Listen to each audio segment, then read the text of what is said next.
What is up, everyone? My name is Jax Apple, back again with another video, and today I'm here with my Monday Night Raw review for August the 15th, 2016. This is the Raw before the biggest party of the summer, SummerSlam, and let's find out if the WWE did a good job in hooking us in to the 4-hour summer extravaganza. Yes, it's 4 hours again. With a 2-hour pre-show, but then again, no one watches the fucking pre-show, so doesn't hurt me that bad anyway. So let's just get straight into the show. We started off with Seth Rollins outside the arena. We were in Corpus Christi, Texas, which has a bad reputation of being a pretty lame crowd, but they weren't too bad tonight. They had their good moments, but anyway, Rollins is pretty much outside, and he wants to call out the Demon King, which is Finn Balor's alter ego, where he paints himself up as a demon, and it looks really cool if you've watched NXT and all that stuff. And yeah, so pretty interesting way to start off Raw. We didn't get an intro, which was weird. But he pretty much said that he's going to become the first ever Universal Champion, that Balor's scared of him and all that crap. And then we get back into the ring, and we don't get the intro tonight, which, alright. Rusev and Lana are in the ring, and they say they're not going to leave the ring, and they need to listen to what they have to say, and that Roman Reigns ruined their marriage thing last week, and because of what Reigns did, they're not going to leave the ring until Reigns comes out and apologizes. Mick Foley comes out and says that, Rusev, you need to leave the ring, and that you're not a proper general manager. Stephanie McMahon is the true leader of Raw. And then Stephanie, because she has to, I don't know, she didn't really bury Rusev in this promo, but she pretty much, sided with Mick Foley, and, pretty much, how dare you talk to him and all that. So she wasn't as bad with Rusev as she has been with like other people like Charlotte and all that. And of course, the big top dog, Roman Reigns, he had to come out. I mean, he just had to. And of course, he had to pretty much make some shit jokes like, oh, I don't want to see what kind of ugly Sasquatch babies you two are going to make. And I just was saying, Roman, do you know who fucking Rusev is banging? Like, he's banging, like, arguably the hottest chick in the company right now.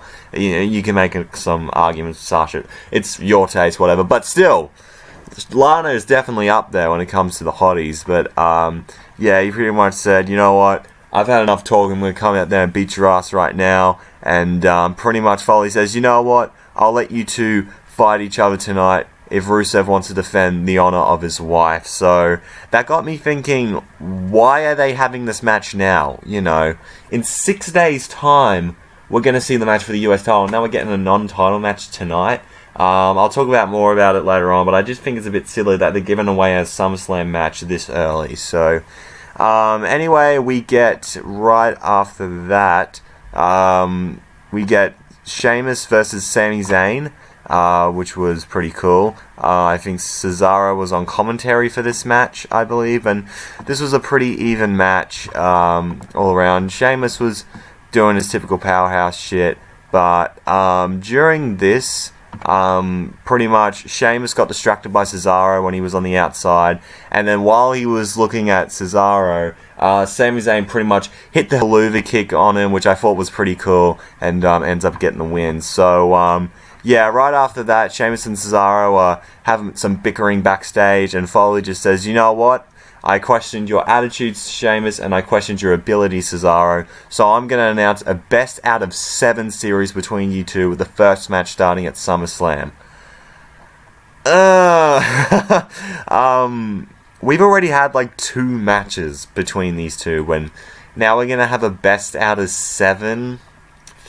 I don't know. It could be good. Sheamus and Cesaro, I've said this in the last 2 reviews, have very good chemistry between each other. So I think they could do quite well. I think in some of the matches they're going to be pretty short and screwy and not that good. But I think someone in WWE looked at those guys' matches and go, hey, these two guys have really good chemistry. Let's put them in a best out of 7 series. So, yeah, I think this should be okay. I think this might be a bit overexposure. Best out of 5 would have been better than best out of 7. I think that's a little bit too much, but oh well. I'm hoping Cesaro gets something good out of it. So what I'm thinking is going to happen, Cesaro's going to win 3, Sheamus is going to win 3, and then they both going to face each other at a pay-per-view down the line. Probably at, what's the next Raw pay-per-view? Clash of Champions, or maybe Hell in a Cell in October, who knows. But yeah, I'll be very interested to see what happens with Cesaro and Sheamus, and hopefully they can put on some good matches between each other. So then we get the Dudley Boys taking on the New Day, without Big E, because he's still selling his nuts getting destroyed by Dr. Luke Gallows and Carl Anderson, and of course they talk about ring postitis, and while they're in their little lab, and they give a bunch of dick and ball puns, which is always great. New Day end up winning with Kofi hitting the Trouble in Paradise on Devon, and right after the match, Gallows and Anderson show up on the Titantron again, and they conduct some more tests, and they plan to, with Kofi, Kingston, and Xavier as new test subjects. They had eggs in a microwave, see them explode, because they had a jar with Big E's balls in it apparently, and there's another jar with Kofi and Xavier's. And they pretty much say, we don't plan on getting rid of the tag team titles, and we don't plan on you destroying our New Day rocks, which is a pun for their ball sack. Ha ha ha. And yeah, so alright segment there. I feel Gallows and Anderson and the New Day could put on a great match, and I feel like if you're gonna drop the belt to the New Day, I feel like to Gallows and Anderson, I think this is going to be the perfect opportunity to, in my opinion. And yeah, so I think there's a match with Gallows and Anderson coming up, so I'll talk about more about that match later on. Then Seth Rollins is pretty much walking around looking for Finn Balor, pretty much saying, where is he? He comes across Neville, and he says, and Neville's like, look mate, I've faced him before, and you don't know what you're in for at SummerSlam. I don't think you're ready, and pretty much all that. So then we have another Nia Jax enhancement match against fucking Rachel Levy, I think that's her name. Of course, she gets absolutely killed. So this Rainbow Bright looking bitch gets beat by Nia Jax, and yeah, sweet.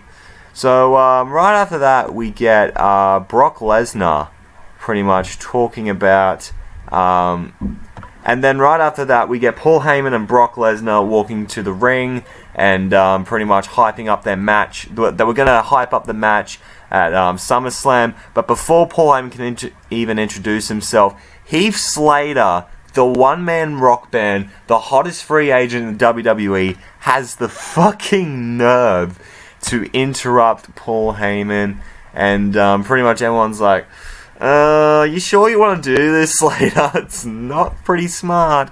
And Heyman's, and pretty much Slater's like, you've got the hottest free agent in sports entertainment today, and you should sign me, Heyman. And then Heyman's like, oh yeah, I'm gonna have the Beast Brock Lesnar and Heath Slater, and pretty much laughs at him for that, and he's like, where's the money in that, and all that stuff. And pretty much Slater, he goes on about his kids like he did last week on SmackDown or whatever. It's like, I have kids that are relying on me, my 2 little girls, and all that. And that, Heyman's like, dude, I'm trying to save your ass right now. What you're doing is not smart. And then Brock Lesnar starts talking, which is yikes. And but he says, look, dude, I can understand where you're coming from. I've got children on my own. I can understand where you're coming from, and you have a lot of guts. But here's the thing. I don't give a shit about your kids. Which was fantastic. He actually said shit, by the way. And he tells them, you've got 2 choices. You can walk out on your own 2 feet, or you can keep standing here and pissing me off. And then Lesnar throws the mic. Slater's like, alright, and leaves. And then the idiot tries to attack Lesnar, but of course that's not going to happen. Suplex, F5, done, pretty much. So, yeah, Heath Slater gets pretty much murdered by Brock Lesnar, and that was a fun little segment. I really, really enjoyed it, actually. But before he actually left the ring, he pretty much says, anyway, to Randy Orton, and pretty much, before the segment ends, they just go on this rant about Randy Orton, how the Conqueror is going to destroy Randy Orton, and how he's going to take him to Suplex City, and how he's a Viper Slayer, and how Brock Lesnar is the freaking box office for SummerSlam, and all that stuff. So that was really, really cool. Then we get to Big Cass versus Kevin Owens. Beforehand, Kevin Owens and Chris Jericho had a promo backstage making fun of Enzo and Cass, which was pretty funny. So before the match started, Enzo was talking about SummerSlam and talking about different kinds of food you'd cook on a barbecue and all that, and that they're Canadian bacon and all that shit. So then Kevin Owens and Big Cass have a decent enough tag team match. That is until, Cass is rolling out of the ring. I think Jericho tried to go for a cheap shot on Enzo. And so Cass saw that, chased Jericho around, and then Cass with the shot on Owens when he rolled out. And then Jericho beat up Big Cass at ringside, and he wins by disqualification. Then Jericho and Owens toss him into the ring barricade. They throw him in. Cass pretty much tries to fight back, and Owen hits a super kick. Code breaker by Jericho, and Owens just pretty much yells, "You aren't so big now, aren't you?" and all that. So, yeah, I'm really excited for the team of Kevin Owens and Chris Jericho. I don't know if this is going to last, because I'm not really sure how long this run with Jericho is going to go. I mean, seriously, Jericho is having one of the best runs of his career right now.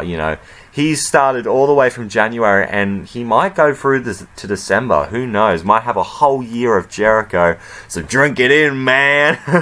But yeah, I'm very excited. This is two very entertaining tag teams, so I'm very excited to see where the match goes at SummerSlam. So then, pretty much Roman Reigns says he's going to represent his bloodline backstage in an interview, and then Rusev attacks him from behind, which I don't know why. And he throws him into a steel door, and there's metal pipes, which I don't get. He throws him over a table full of food, and the officials break it up. So I didn't get what that was about. I guess hyping up some more for the match. Then we get a match between the Shining Stars and the Primetime Players. Okay. Bob Backlund must have, reunited them for one bit. And while the match was going on, and, they're doing the typical stuff, I'm just like, Titus is going to, break it up. I know for a fact it's going to happen. And of course, as soon as Young hits Primo with a right hand, Titus hits the Clash of Titus on Young. Backlund is going crazy, like, "What the hell was that for, Titus, you asshole?" Primo then hooks the leg, Darren Young, and the Shining Stars pick up the win. So, yeah, is Titus O'Neil versus Darren Young happening at SummerSlam? Probably on the pre-show, but oh well. Then we get to Jinder Mahal. Jinder Mahal in his first match in 2 years or something. Oh my god. It's great to have Jinder Mahal back. And he's taking on Neville. And of course Neville wins easily. Hits the 450 splash or the red arrow, I'm pretty sure, to get the win. And yeah, welcome back to WWE, Jinder, losing on your first night. So yeah, that was funny.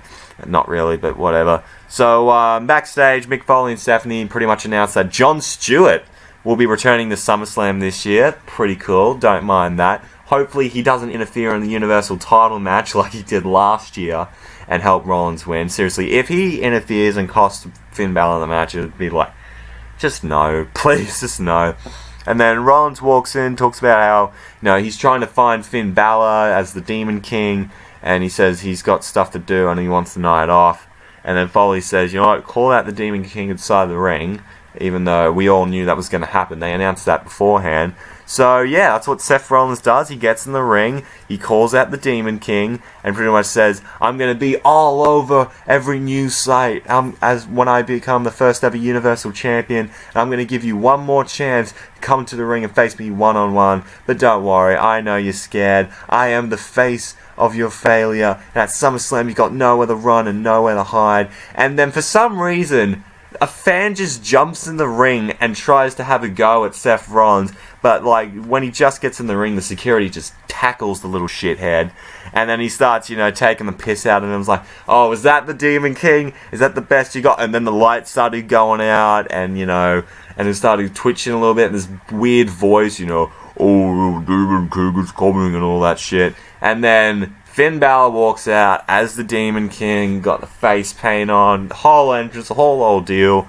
Which I know some people were a little bit upset because people were like, wait, why is he doing it on Raw? Why can't he just wait until SummerSlam? I was thinking, maybe do like a backstage kind of thing. Kind of like last week where when Balor was like in that little throne or whatever with the mist coming up. I think they could have done something like that, which would have been alright, but oh well, it's not that terrible, although I would rather prefer them save it at SummerSlam. And then, but the crowd is just eating it up, they're loving it, holy shit, this is awesome stuff. And then the brawl, of course, goes on between those two. Of course, Balor gets the most of it, and does his pose, and Rollins is just like, what the fuck? So, yeah, good little segment, really enjoyed it. I think they did that whole Demon King thing on Raw so they can have that. And I think Good Mike Work talked about in his commentary, so they can have that big stare down for the promo package, which will be pretty lit, honestly. So, yeah, next match we have here is the Golden Truth taking on Gallows and Anderson.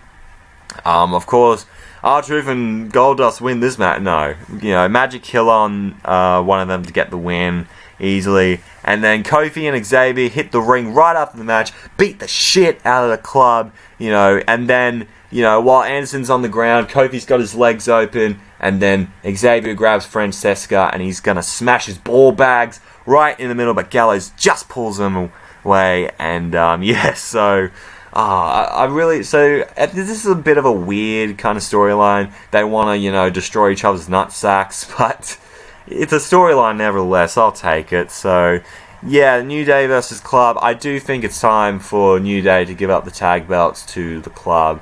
And let's make the Club like an actual cool tag team that can run roughshod over the tag team division on Raw. That'd be pretty cool. And then backstage, Dana Brooke and Charlotte are talking. And Charlotte's not happy with Dana because she believed that she failed her last week when she lost to Sasha Banks. And Charlotte is going to plan on beating Alicia Fox by herself. And that Dana is replaceable. And then she might ask Stephanie McMahon to find someone better for her. So, yeah, Charlotte is not good with friends. Like, she loses friends just like that. Like, honestly, Paige, Becky Lynch, I'm guessing Sasha. Like, come on, dude. Can anyone trust this bitch, honestly?